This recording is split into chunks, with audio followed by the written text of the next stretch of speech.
नमस्कार, जय sky news में आपका स्वागत है। मैं हूं वर्षा पंवार और सभी शहरवासियों को जय स्काई न्यूज चैनल की ओर से 74वें स्वतंत्रता दिवस की हार्दिक शुभकामनाएं। आइए बढ़ते हैं खबरों की ओर। अजमेर जिला कलेक्टर प्रकाश राजपुरोहित शुक्रवार को उपखंड क्षेत्र के दौरे पर रहे। इस दौरान उन्होंने राजकीय अमृतकोट चिकित्सालय में जहां कोविड-19 को लेकर अधिकारियों की बैठक ली तथा सुधार के लिए आवश्यक निर्देश दिए। उन्होंने कोरोना संक्रमण को लेकर उपस्थित चिकित्सा अधिकारियों से चर्चा करते हुए उनकी रोकथाम को लेकर आवश्यक दिशा निर्देश दिए। इस दौरान राजपुरोहित ने अस्पताल की व्यवस्थाओं के बारे में भी जानकारी ली। बैठक के पूर्व होम आइसोलेट कोरोना संक्रमित मरीजों एवं कोविड केयर सेंटर का भी निरीक्षण किया तथा मरीजों की कुशलक्षेम पूछी। जिला कलेक्टर राजपुरोहित ने पीएमओ डॉक्टर आलोक श्रीवास्तव से चिकित्सालय में अब तक की व्यवस्थाएं एवं मरीजों को दी जा रही सुविधाओं के बारे में चर्चा की। बैठक के बाद कलेक्टर राजपुरोहित बैठक में कोविड-19 को लेकर अधिकारियों को बेहतर प्रबंधन तथा आगामी दिनों में सैंपल कलेक्शन के लिए मेडिकल टीमों की संख्या में बढ़ोतरी के निर्देश दिए, जिससे संक्रमण को फैलने से पहले रोका जा सके। इसके साथ ही प्राथमिक स्वास्थ्य केंद्र पर भी सैंपल लिए जाने की व्यवस्था करने के निर्देश दिए गए। साथ ही होम आइसोलेट हुए मरीजों के लिए बेहतर सुविधा देने, उन्हें मेडिसिन के साथ साथ प्लस ऑक्सीमीटर भी उपलब्ध करवाने को लेकर चर्चा की, जिससे कि वह जरूरत पड़ने पर उसका उपयोग कर सके। उन्होंने चिकित्सालय में कोरोना कोविड वार्ड में बेहतर सुविधाएं, ऑक्सीजन, वेंटिलेटर की पर्याप्त उपलब्धता के लिए निर्देश दिए। इससे पूर्व जिला कलेक्टर राजपुरोहित ने होम आइसोलेट लोगों से मुलाकात की तथा उनकी कुशलक्षेम पूछी। उन्हें सभी को गाइडलाइन की पूर्ण पालना करने के निर्देश दिए, जिससे कि अन्य लोगों को भी संक्रमण से बचाया जा सके। इस दौरान उपस्थित अधिकारियों को होम आइसोलेट की निगरानी सहित स्वास्थ्य को लेकर लगातार निगरानी के निर्देश दिए। राजपुरोहित ने कोविड केयर सेंटर का भी निरीक्षण किया। कलेक्टर राजपुरोहित ने होम आइसोलेट सुविधा एवं केयर सेंटर की व्यवस्थाओं पर संतोष जाहिर किया। बैठक के दौरान SDM Shweta Chauhan, PMO doctor Alok Srivastava, BCMHO doctor Amit Soni तथा डॉक्टर संजय शर्मा सहित अन्य चिकित्सा अधिकारी मौजूद थे। अभी कोविड-19 का बायोसिटी का पूरी मीटिंग ली गई। इसके लिए कुछ चेंजेस और स्ट्रेटेजी में किए गए। अभी जो सैंपल कलेक्शन की टीम्स है उसको बढ़ाया जाएगा ताकि ज़्यादा लोग सैंपल करा सकें। जो पीएससीज हैं हॉस्पिटल के अलावा, उन पर भी सैंपल कलेक्शन अधिक किया जाएगा।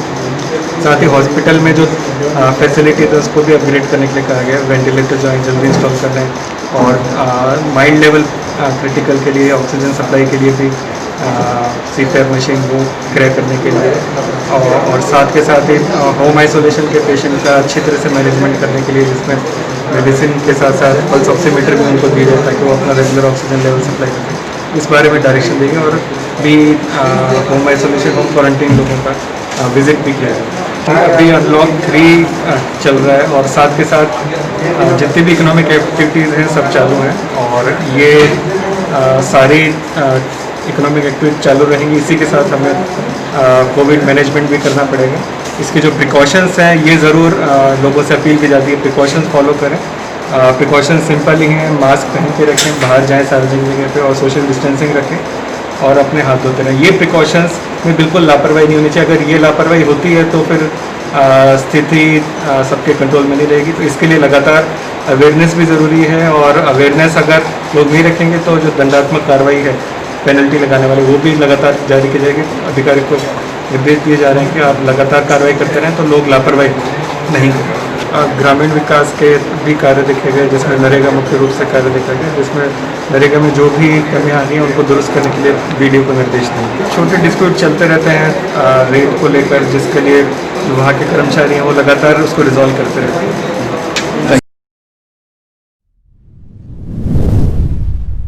राजस्थान राज्य पथ परिवहन निगम ने रोडवेज की आय बढ़ाने और यात्रियों को आकर्षित करने के लिए बसों को आरामदायक बनाने का निर्णय लिया है। इसके लिए निगम के अध्यक्ष व प्रबंध निदेशक नवीन जैन ने अपनी बस केयर डेज ABCD अभियान का शुभारंभ किया है।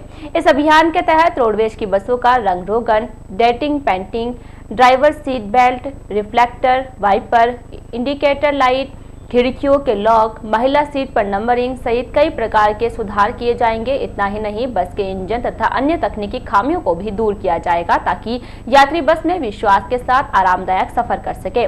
जानकारी के अनुसार घाटे में चल रही रोडवेज की कोरोना ने कमर तोड़ दी है, फिर भी रोडवेज की बसें इस बार वापस नए तेवर के साथ लोगों के बीच आने वाली है। इससे यात्रियों का सफर भी आरामदायक बन जाएगा और साथ ही यात्री भी रोडवेज की ओर आकर्षित होंगे। साथ ही यात्री भार में भी वृद्धि होगी और रोडवेज को राजस्व की प्राप्ति होगी। उधर डीजल की बढ़ती कीमतों के कारण व्यय में बढ़ोतरी को लेकर देखते हुए कम डीजल औसत देने वाली बसों में यांत्रिक सुधार एवं चालकों की ड्राइविंग हैबिट्स में भी सुधार किए जाएंगे। एबीसीडी अभियान में बसों में होने वाली आय को बढ़ाने के लिए लगने वाले डीजल की भी मॉनिटरिंग की जाएगी। इसके लिए कार्यशालाओं के सहायक यांत्रिकी अभियंता स्तर के अधिकारियों को नियुक्त किया जाएगा। अभियान के तहत जुलाई, अगस्त तथा सितंबर महीने के लक्ष्य को पूरा किया जाएगा। ब्यावर आगार के डिपो मैनेजर आलिस राजावत ने बताया कि रोडवेज की ओर से अपनी बस केयर डेज अभियान चलाया जा रहा है। इसमें डिपो की सभी बसों की तकनीकी खामियों के साथ हर प्रकार की कमी को दूर किया जाएगा ताकि यात्री बस में अच्छा महसूस कर सके।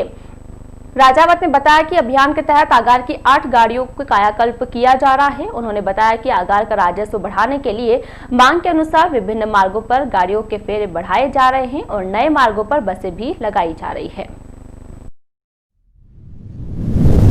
ब्यावर से एबीसीडी जो श्रीमान प्रबंध निर्देशक महोदय, अध्यक्ष प्रबंध निर्देशक महोदय द्वारा चालू की गई है। इसके तहत ब्यावर आगार में मार्च जुलाई 2020 के अंतर्गत 8 गाड़ियां ठीक की गई है, जिसके अंदर इसका रंग रोगन, सीटों के नंबर और जो भी कमियां थी उसको दुरुस्त किया गया है। एवं इस माह के अंदर इन्होंने सर ने हमारे को 6 गाड़ियों का टारगेट दिया है। इस संबंध में पहली गाड़ी हमने काम के लिए चालू कर दी, एक कंप्लीट हो चुकी है। एवं श्रीमान द्वारा इसी क्रम में एक डीएमई श्री रवि शर्मा जी को भी यहाँ पर ब्यावर आगार की देखरेख के लिए नियुक्त किया गया है। वो इस संबंध के अंदर हमारे जो मैनेजर ऑपरेशन है उसको निर्देश देंगे और ड्राइवरों का जो कैंपेन है और दूसरी व्यवस्था है उसकी सुधार करेंगे। ब्यावर आगार के अंदर इसी के तहत मैं निवेदन करना चाहता हूँ कि हमने एक अभी गाड़ी जो है नई चालू की थी नसीराबाद और भीम, उसके अंदर मिड्डी गाड़ी भी चालू की है। इसके अतिरिक्त हम यहाँ से भी लगातार जो हमारे को यात्री भार मिल रहा है उसके तहत हम जोधपुर और जीसे के अंदर भी एक अतिरिक्त गाड़ियाँ चला रहे हैं। जिस संबंध में कल भी हमने एक जोधपुर गाड़ी भेजी थी, एक नसीराबाद भी भेजी एक ट्रिप के लिए और एक जीसे भी गाड़ी चलाई। धन्यवाद। शहर के राजकीय अमृत कौर अस्पताल रोड स्थित शनि महाराज के मंदिर के समीप जेसीबी से सीवरेज लाइन की खुदाई करने के दौरान 3 इंच की पेयजल पाइपलाइन फूट गई, जिससे हर कारण हजारों लीटर पानी व्यर्थ बह गया।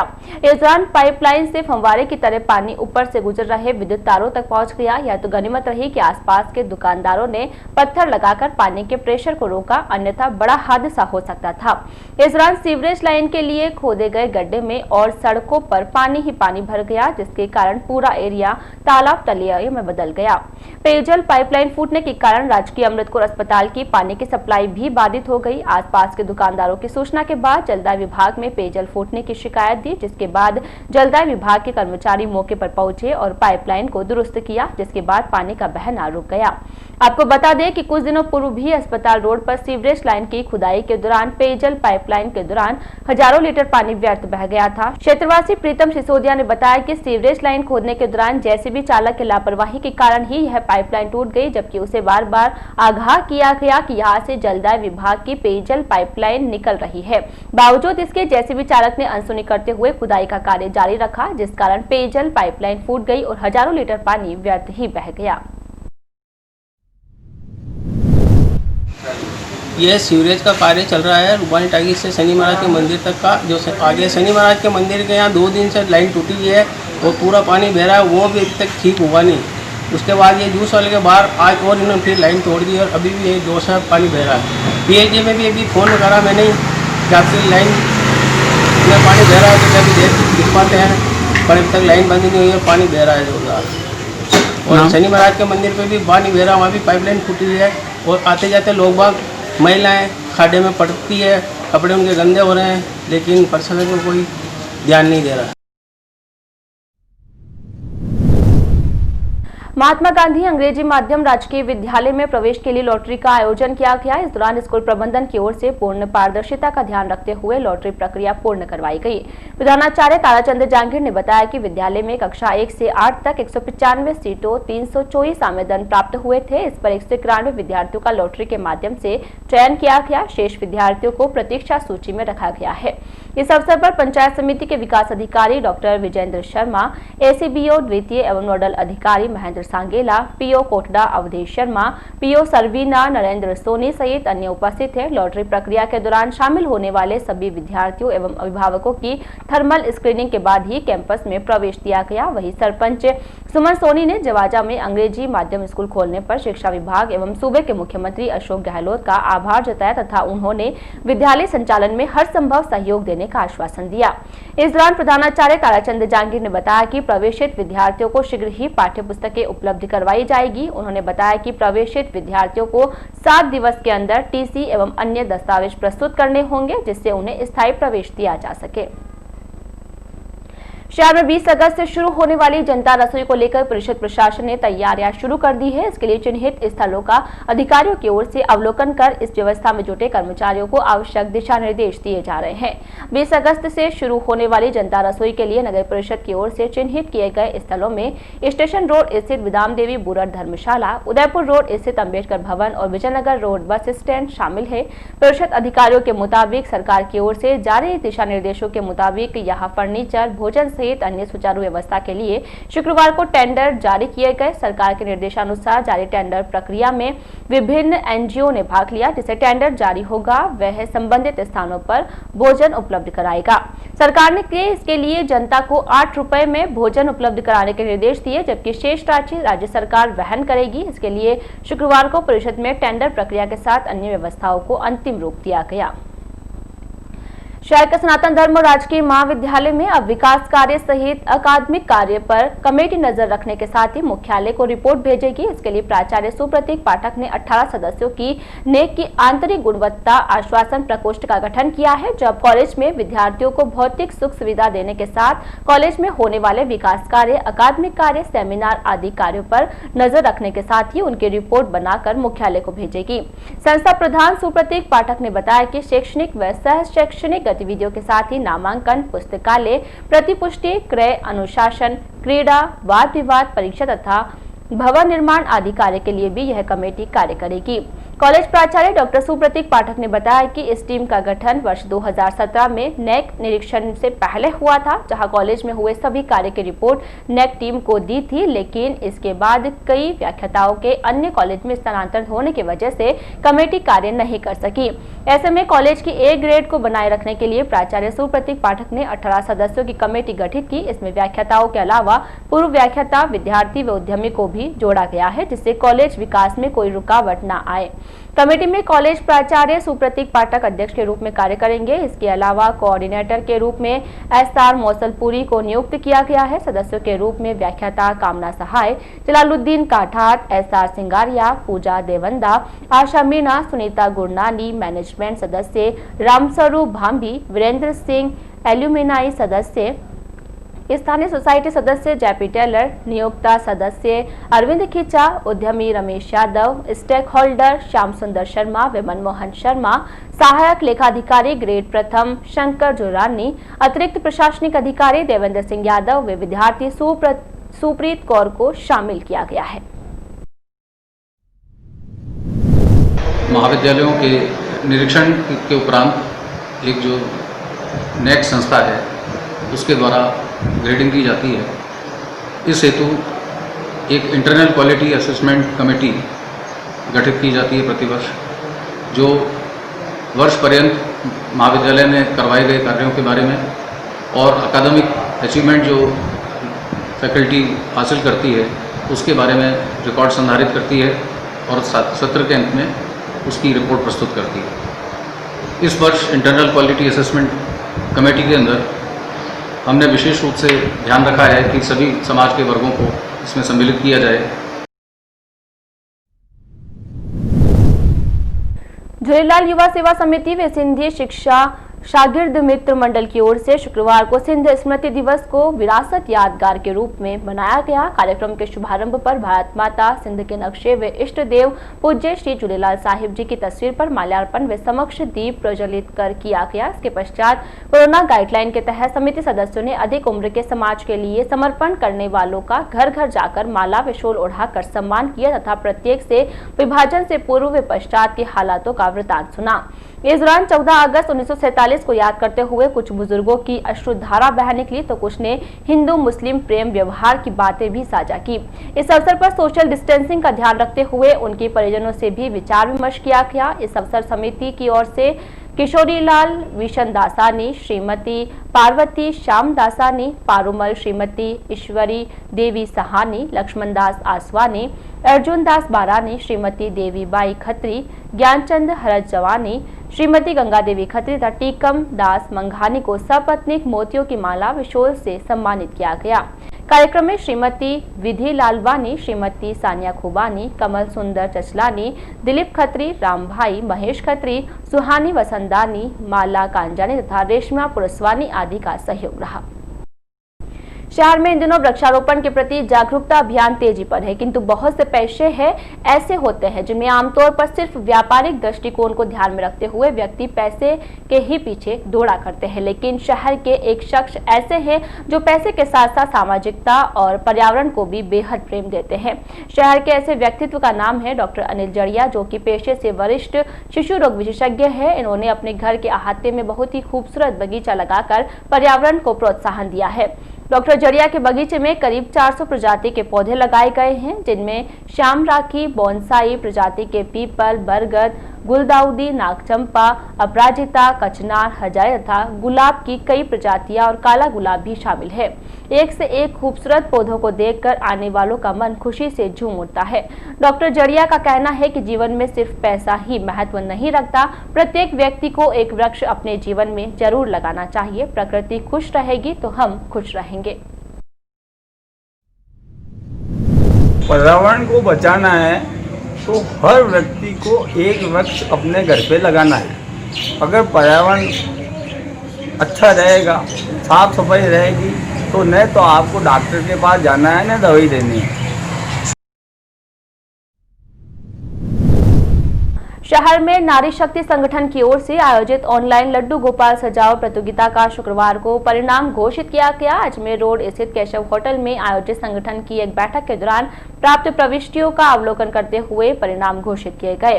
परिणामों में 2 प्रथम, 2 द्वितीय और 6 प्रोत्साहन पुरस्कार घोषित हुए। मीडिया प्रभारी सोनिया ने बताया कि पहले 2 पुरस्कार दामोदर गोयल प्रियांशु, 2 द्वितीय पुरस्कार श्री सीमेंट की डॉक्टर रचना माहेश्वरी को तथा दूसरा प्रताप नगर निवासी किरण मुंद्रा को दिया जाएगा। विजेताओं को पुरस्कार स्वरूप जय श्री ग्राफिक्स के सौजन्य से लड्डू गोपाल के चित्र वाले कॉफी मग व नारी शक्ति संगठन की तरफ से मोमेंटो व प्रशस्ति पत्र भेंट किए गए।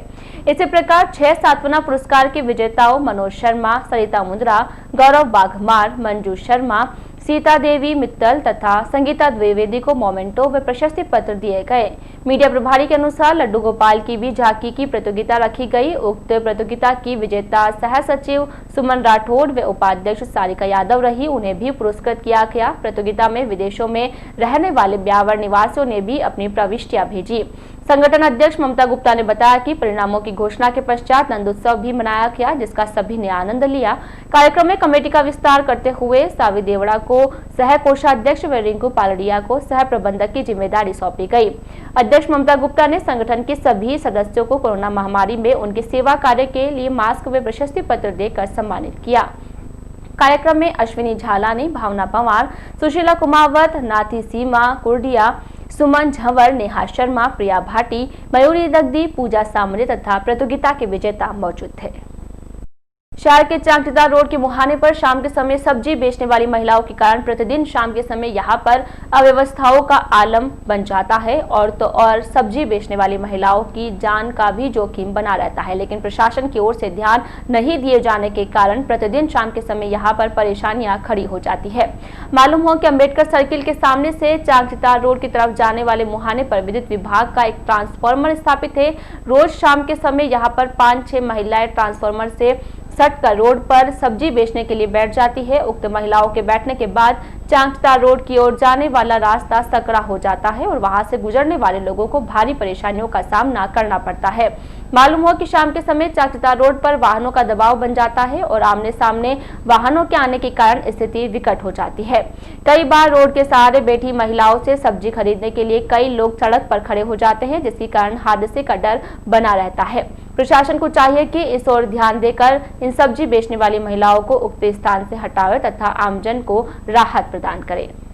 शहर में शुक्रवार को एक बार फिर कोरोना ब्लास्ट हुआ। शुक्रवार को शहर में एक साथ 15 कोरोना पॉजिटिव रोगी सामने आए हैं। शहर के विभिन्न क्षेत्रों से मिले कोरोना रोगियों में 9 पुरुष तथा 6 महिलाएं शामिल है। शुक्रवार को एक साथ मिले 15 कोरोना पॉजिटिव के बाद शहर में कोरोना संक्रमितों का आंकड़ा 439 पहुंच गया है। कोविड प्रभारी डॉक्टर प्रदीप जैन के अनुसार कृष्णा कॉलोनी से 34 वर्षीय पुरुष तथा चरखी गली से एक 32 वर्षीय पुरुष तथा एक 14 वर्षीय बालक शामिल है। इसी प्रकार मेवाड़ी गेट जामा मस्जिद क्षेत्र से एक 42 वर्षीय व एक 21 वर्षीय महिला के साथ एक 19 वर्षीय युवक शामिल है। विनोद नगर से एक 46 वर्षीय पुरुष तथा एक 39 वर्षीय पुरुष AKH में शामिल है। इसी प्रकार संजय नगर गली संख्या 1 से एक 19 वर्षीय युवक तथा एक 16 वर्षीय युवती शामिल है। इसी प्रकार एक 14 वर्षीय बालक मसूदा रोड गहलोत क्लिनिक के पास निवासी भी शुक्रवार को कोरोना पॉजिटिव पाया गया है। शुक्रवार को रिपोर्ट में शहर की कृष्णा कॉलोनी के एक साथ 4 कोरोना पॉजिटिव सामने आए हैं, जिसमें एक 52 वर्षीय, एक 51 वर्षीय तथा एक 23 वर्षीय महिला के साथ साथ एक 25 वर्षीय युवक शामिल है। शुक्रवार को मिली जांच रिपोर्ट के बाद चिकित्सा विभाग की टीम ने सभी रोगियों को होम आइसोलेट करने की कार्यवाही की। शहर के नया नगर पटवारी के ऑफिस से नदारद रहने के कारण आमजन को परेशानियों का सामना करना पड़ रहा है। पटवारी के ऑफिस में नहीं मिलने के कारण छात्राओं को जाति सहित अन्य प्रमाण पत्र बनाने के लिए चक्कर काटने पड़ रहे हैं। पटवारी के ऑफिस से नदारद रहने को लेकर शुक्रवार को अखिल भारत हिंदू क्रांति सेना की ओर से SDM को एक शिकायत दी गई। SDM को दी गई शिकायत में बताया गया कि वर्तमान में महाविद्यालय सहित विद्यालयों में प्रवेश प्रक्रिया चल रही है। प्रवेश के दौरान विद्यार्थियों को जाति, आयकर सहित अन्य प्रमाण पत्रों की आवश्यकता होती है। जाति प्रमाण पत्र के विद्यार्थियों को पटवारी से तस्दीक करवानी होती है, लेकिन नया नगर पटवारी के अपने कार्यालय से नदारद रहने के कारण विद्यार्थियों तथा अभिभावकों को बार बार चक्कर काटने पड़ते हैं। सेना के पदाधिकारियों ने SDM से पटवार घर में स्थायी रूप से एक पटवारी की नियुक्ति कर उसे ऑफिस में उपस्थित रहने के लिए पाबंद करने की मांग की है। शिकायत देने वालों में लक्की भाटी, देवेंद्र जटिया, संदीप कुमावत, ऋतिक मेहरा, भागचंद शर्मा तथा मनोज कुमार आदि शामिल थे।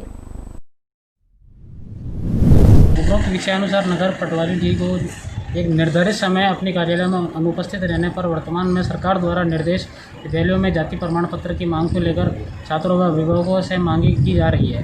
लेकिन इस समय पर पटवारी जी अपने कार्यालय में अनुपस्थित रहने के कारण छात्र व अभिभावकों को बार बार पटवार घर पर कोई चक्कर लगाने पड़ते हैं।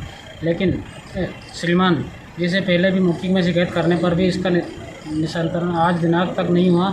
वह कई फ़ोन करने पर भी फ़ोन नहीं उठाते हैं। आप श्रीमान जी से पुनः निवेदन है कि पटवारी जी का समय निर्धारित करें, जिससे अभिभावकों को परेशानी का सामना न करना पड़े। जय हिंद, जय भारत। आज के इस बुलेटिन में फिलहाल इतना ही। अब पूरी टीम के साथ दीजिए इजाजत, फिर मिलेंगे। नमस्कार।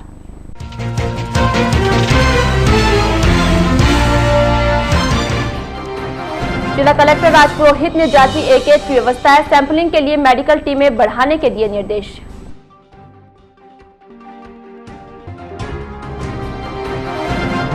ऑनलाइन लड्डू गोपाल सजाओ प्रतियोगिता का परिणाम घोषित। कार्यक्रम के दौरान विजेताओं को किया पुरस्कृत।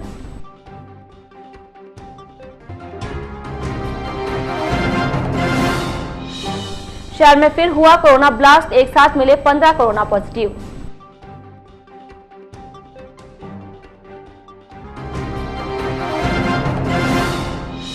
और खुदाई के दौरान फूटी पेयजल पाइपलाइन, हजारों लीटर पानी बहा व्यर्थ।